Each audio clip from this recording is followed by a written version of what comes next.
Uranus book, Freedom from the Known. That was published in 1987. And here's a page from that book.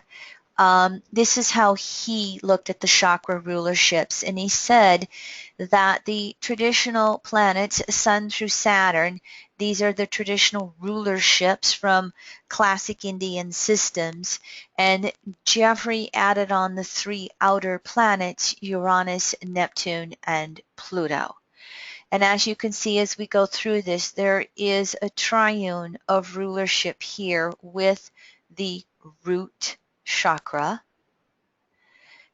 And also, Jeffrey and Anadia Judith both looked at North Node, or Ida, as ruler of the parasympathetic nervous system. This is the nervous system that runs eating, sleeping, relaxing. It's the yin stuff. And the south node, the Pingala, rules the sympathetic nervous system. And this is what we know as that fight, flight, or freeze to the nervous system. And this is yang energy that's going on. So again, I found astrology and evolutionary astrology pretty early on I found EA pretty early on in my astrological studies. So I've always known this planetary rulership. There are other astrological systems that will have different planetary rulerships in regards to the 7 chakras. I'm not an expert on any other systems. I've looked at a few of them, but over my 30 plus years of EA, I've really come to relate to these particular planetary rulerships. And this is what I will work through as we go through this series right here. And by the way, I'm thinking that the Uranus book has been republished as an ebook. I'd go to Amazon.com and see if you can find it as an ebook, or see if it's a book on demand.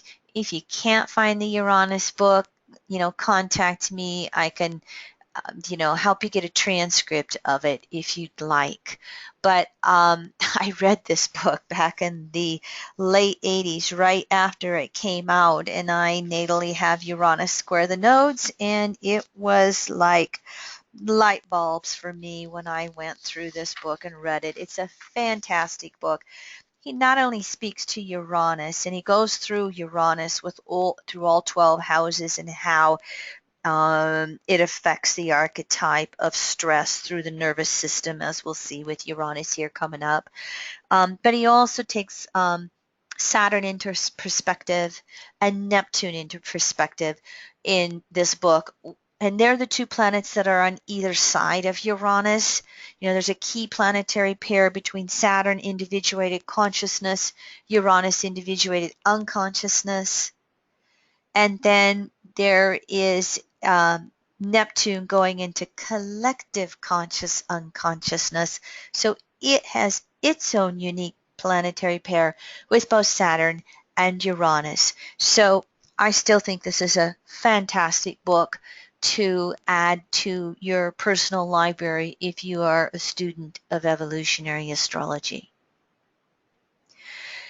So from this method, when we look at the root or coccyx chakra, it has 3 rulers. Saturn rules the outer layer, as you see here in green. Uranus rules the middle layer, as you see here in blue. And Pluto rules the core layer, or the nucleus, as you see right here in red.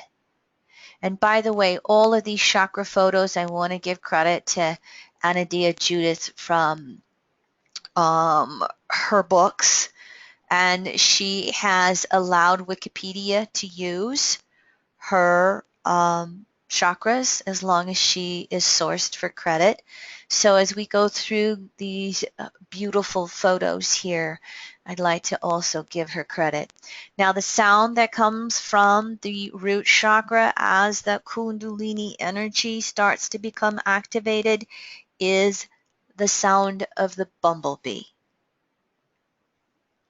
And this is the sound that you can sometimes hear if you're successful in any meditation exercises where you are working to specifically try and activate this energy.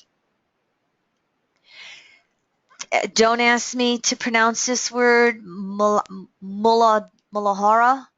That is a Sanskrit word that means root chakra. This is some information from Anadia again. The root chakra is known for the color red. It has the longest wavelength and it is the slowest vibration of the colors on the visible spectrum.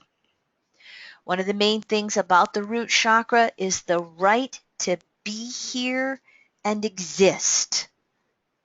So mastering the root chakra is understanding the body, accepting the body, and working to heal the body. Some of the key expressions of the root chakra are, again, survival, that ability to literally survive on planet Earth, to have gravity and grounding. It is consciousness condensed into some of its densest forms, the form of the body. Now, those of us who've studied any, quantum physics, we're knowing that we can go into a cell and into an atom with its nucleus and protons and electrons and break it down to quarks, and I don't know how minute it goes, but it seems like there's no end to it. And when we take our telescopes and microscopes and expand things larger and larger and larger and larger, that which we've known to be some dense physical form like a desk is really just energy moving around so fast it appears to be solid. So this is the energy of the root chakra. So when we look at survival, we're looking at the nourishment of the body. We're looking at that diet, exercise, and rest. We're looking at being able to put food into the body in order for it to survive, clothing the body for it to survive. Now, when we have, distortions or weaknesses of the root chakra, again, we can have somebody who doesn't seem to survive very good. They're floating around. They're unstable. They can't seem to get their life together. They don't have enough to eat, or they, can't manage to hold down an apartment with rent. There can be all kinds of examples of where the root chakra can be distorted or deficient, as well as learning to work with the root chakra and ground ourselves, to find, to literally put our bare feet out there on the grass and on the dirt, to feel that electrical current from earth coming up through our body. We also, as we're working to, balance and heal that root chakra,